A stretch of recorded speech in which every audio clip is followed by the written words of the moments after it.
ஆன்மீக பயணம் திருவண்ணாமலையை நோக்கி.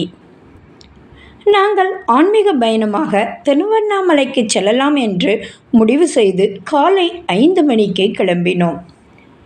வேனில் போகும் பொழுதே நாம் செஞ்சிக்கு போகலாமே என்று நினைத்தோம். செஞ்சின்னு என்னங்க ஞாபகம் வருது? செஞ்சி கோட்டை தானே. செஞ்சியை ஆண்ட மன்னவர்கள் செஞ்சி கோட்டையை மட்டுமல்ல பல கோயில்களையும் கூட கட்டியிருக்கிறார்கள். நாங்கள் அந்த கோயிலையெல்லாம் தரிசிக்கலாமே என்று முடிவெடுத்தோம். ஏகாம்பரேஸ்வரர் கோயில், கோதண்டராமர் கோயில், பட்டாபிராமர் கோயில், அங்காளம்மன் கோயில், வெங்கட்ரமணர் கோயில் எல்லாம் பார்க்க முடிவு பண்ணி கூகுளில் சர்ச் செய்து அந்த கோயில் இருக்கும் இடங்களை தெரிந்து கொண்டோம். காலை உணவெடுத்து கொண்டு நாங்கள் புகைப்படங்களெல்லாம் எடுத்துக்கொண்டோம். மிகவும் மகிழ்ச்சியான தருணமாக எங்களுக்கு அமைந்தது. காலை உணவிற்கு பின் நாங்கள் முதலில் சென்ற இடம் அங்காளம்மன் கோயில். அங்காளம்மன் கோயிலில் அங்காளம்மன் அழகாக இருந்தாள். அங்காளம்மனுக்கு முன்னால் ஒரு பெரிய புற்று காணப்பட்டது. அந்த புற்றின் மேல் சிவலிங்கம் காணப்பட்டது.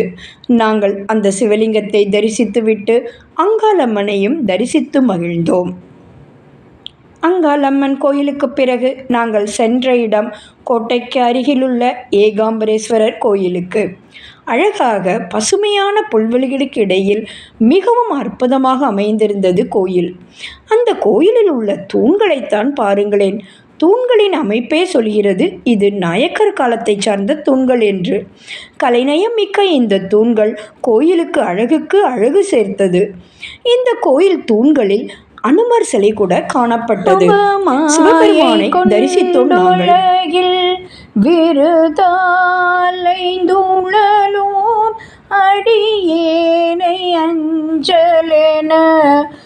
ஏகாம்பரேஸ்வரை கண்டுகளித்தோம். ஆனால் துவாரபாலகரை காணவில்லை.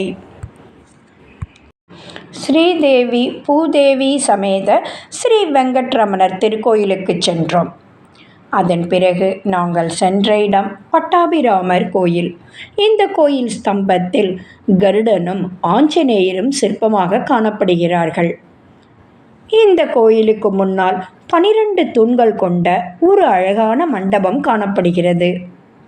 இந்த 12 தூண்களையும் நாம் ஒன்றாக பார்க்க முடியாது. கொஞ்சம் நகர்ந்து முன்னே பின்னே வந்துதான் பார்க்க வேண்டும்.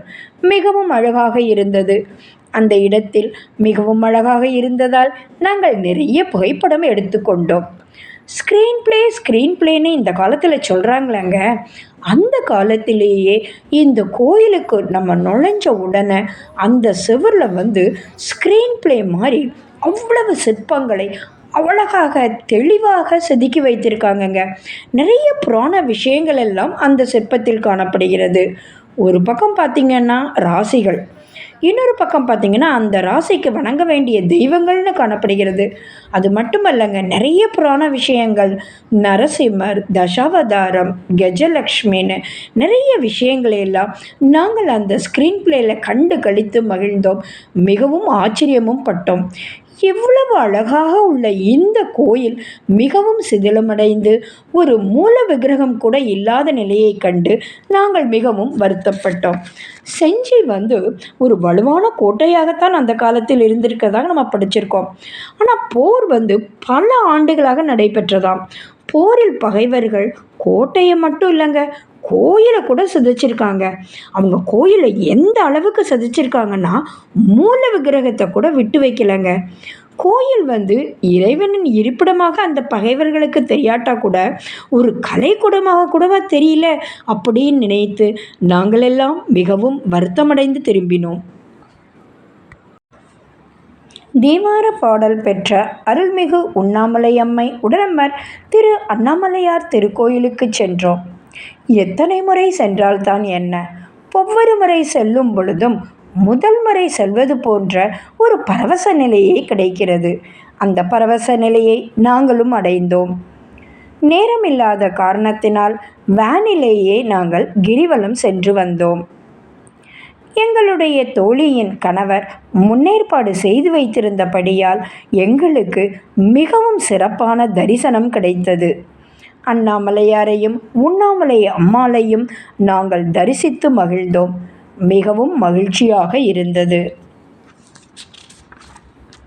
திரு அண்ணாமலையை நினைக்க முக்தி கிடைக்கும் என்று பக்தர்களால் போற்றப்படும் சிறப்பு வாய்ந்த அந்த திருக்கோயிலை தரிசித்து மகிழ்ந்து நாங்கள் திரும்பினோம்.